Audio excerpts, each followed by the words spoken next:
या अल्लाह मेरी मदद कर। तू ही सबसे बड़ा कारसाज है। मुझसे बहुत बड़ी गलती हो गई है और इसकी सज़ा मैं उम्र भर भुगतूंगा।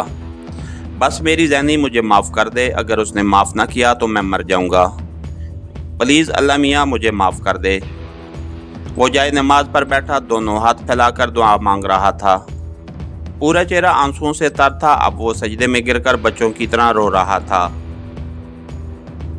ज़ुहैब उसकी आवाज़ सुनकर उसके पास चला आया और जब वो सजदे से उठा तो ज़ुहैब ने उसे गले लगाया। वो पागलों की तरह रो रहा था। ज़ुहैब मुझे माफ़ कर दे मेरे भाई। मैंने तुम पे भी शक किया। काश तुम्हारी बात सुन लेता, मैं तो ये जुर्म न होता मुझसे। वो रोते हुए बोल रहा था। चुप हो जाएं भाई, आप मेरे बड़े भाई हैं, मुझसे माफ़ी मत मांगे। उसने सुमैर को तसल्ली दी। क्या ज़ैनी मुझे कभी नहीं मिलेगी? क्या मैंने उसे हमेशा के लिए खो दिया है? तभी मेरे दिल को सुकून नहीं है। मुझे लगता है मैं मर रहा हूँ। मेरा दम घुटने लगता है। मुझे अपने वजूद से घिन आने लगती है। वो अचानक खामोश होकर ज़ुहैब से अजीब बेचैनी के आलम में कह रहा था। ज़ुहैब भी अब बेबसी से भाई का हाल देख रहा था। आप ज़ैनी आपी से माफ़ी मांग लें, शायद वो आपको माफ़ कर दें और फिर आपकी ये तकलीफ़ कम हो जाए। उसने बहुत प्यार से समझाया। नहीं नहीं करेगी, वो मुझे कभी माफ़ नहीं करेगी। वो मेरी शक्ल तक देखना नहीं चाहती। वो एक बार फिर रोते हुए ज़ुहैब के गले लग गया। वो उसे थपकते हुए खुद भी रो रहा था। सुमैर की एक ही दिन में हालत बहुत ख़राब हो चुकी थी। अब उसके पास पिछतावे और मलाल के सिवा कुछ नहीं बचा था, जबकि ज़ैनब अब कुछ पुरसकून हो गई थी। शायद ये उस इल्ज़ाम की वजह से था जो बिना उसको खबर हुए उसकी ज़ात से हट चुका था। इसलिए लाशऊरी तौर पर वो हल्का महसूस कर रही थी। मगर कब तक अनजान रहती? सच तो सामने आकर ही रहता है और उसने भी सामने आना था। ज़ैनब बेटा, तुमसे एक बात करनी थी। साहिदा बेगम ने ज़ैनब के पास बैठते हुए कहा।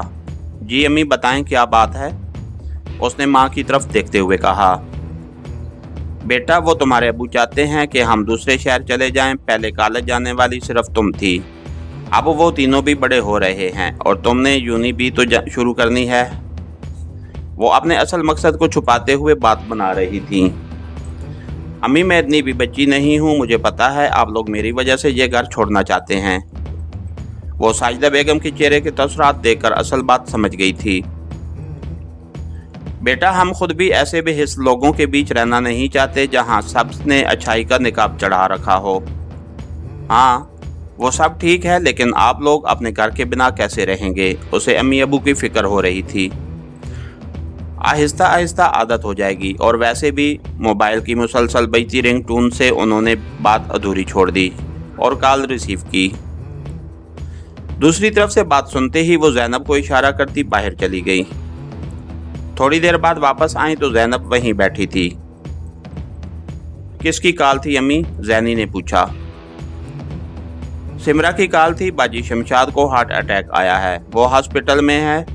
उन्होंने रुक रुक कर बात मुकम्मल की। क्या? क्यों? मतलब कैसे, कब? वो वाकई परेशान हो चुकी थी। आज दोपहर में ही सिमरा कह रही थी कि वो बार बार तुम्हारा नाम ले रही हैं, वो तुमसे कोई बात करना चाहती हैं। ज़ैनब को वो दिन याद आया जब उसने खाला शमशाद को कॉल की थी और उन्होंने किस तरह ज़ैनब को सुनाई थी। वो यकदम चुप होकर बैठ गई। मुझे नहीं जाना, आप चली जाएं और हाल पूछ लें, उसने नज़रें चुराते हुए कहा। ऐसे नहीं कहते बेटा, पता नहीं वो क्या कहना चाहती हो, और अगर खुदा नखास्ता उन्हें कुछ हो गया तो सारी उम्र अफसोस रहेगा। चलो उठो, शाबाश, मैं चादर लेकर आती हूँ। वो उसे समझाती उठ गई। अम्मी प्लीज़। अम्मी ने उसकी बात काट दी। ज़ैनब, अब नो बैस, चलो उठो, शाबाश। अब उसे बेदिली से उठना पड़ा। साजिदा बेगम ज़ैनी को लेकर हॉस्पिटल पहुंची तो सिमरा के सब घर वाले और सुमैर की पूरी फैमिली भी वहीं थी। उनकी हालत अभी ठीक नहीं थी और डॉक्टर मिलने नहीं दे रहे थे। वो सब बाहर ही थे, मगर वो बार बार ज़ैनब का नाम ले रही थी और डॉक्टर्स ने भी कहा था कि ज़ैनब को बुलवाकर उनसे मिलवाया जाए।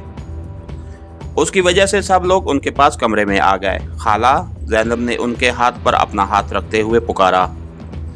और उन्होंने झट आंखें खोल दी। उनकी आंखों में नमी हलकोरे ले रही थी और वो बमुश्किल दोनों हाथों को ज़ैनब के सामने जोड़ने की कोशिश कर रही थी। उनके हाथ कँप आ रहे थे।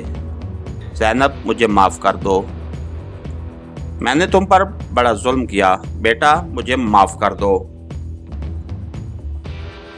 वो लर्जती आवाज़ में कह रही थी।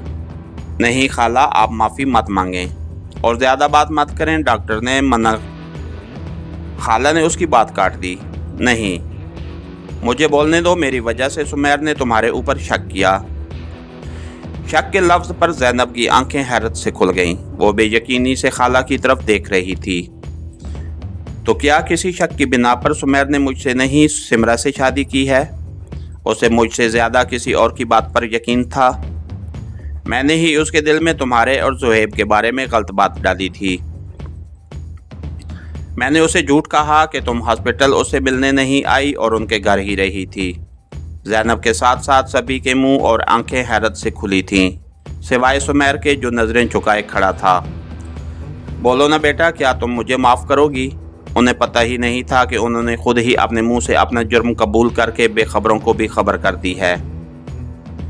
ज़ैनब की आंखों से आंसू जारी थे। अब उसे खाला से ज़्यादा सुमेर कसूरवार लग रहा था, जिसने इतने बड़े इल्ज़ाम पर जालिमों का साथ दिया था, उसके पाक दामन को दागदार कर दिया था। बेटा, अब इन लोगों की शादी हो गई है, प्लीज़ उन्हें घर बसा लेने दो और हम सबको माफ़ कर दो। ज़ैनब ने खाला की तरफ देखा और नम आंखों से मुस्कुरा दी।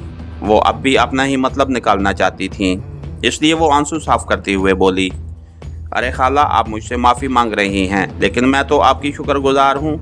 अब सब ने हैरत से उसको देखा, लेकिन उसने सुमेर को देखा और बोली, शुक्रगुजार इसलिए कि आपने मुझे हर रिश्ते की असलियत से रोशनास करा दिया। अब कम अज़ कम कभी कोई गलतफहमी नहीं पालूंगी। मोहब्बत का भी पता चल गया और रिश्तों का भी। फिर उसने खाला की तरफ देखा। मेरी आदत नहीं है दो लोगों के बीच अपनी गर्ज से आने की, उसने मैनी खेजी से कहा। मुझे किसी से कोई गिला नहीं है। मैं कौन होती हूँ ये तय करने वाली कि किसको माफ़ करना है और किसको नहीं। अगर आपको वाकई एहसास जुर्म है तो अल्लाह से माफ़ी मांगें। वो ये कहती उनका हाथ थपकती बाहर निकल गई। उस वक्त वो किसी का भी सामना नहीं कर सकती थी।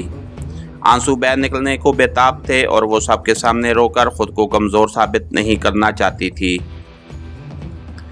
सुमेर की भी आंखें नम थीं। वो चुपचाप ज़ैनी को देखता रहा। अब ज़ैनब को ये बात पता चलने पर वो और भी बेबस हो रहा था कि ज़ैनब कम अज़ कम खुद पर झूठा इल्ज़ाम तो कभी बर्दाश्त न करती।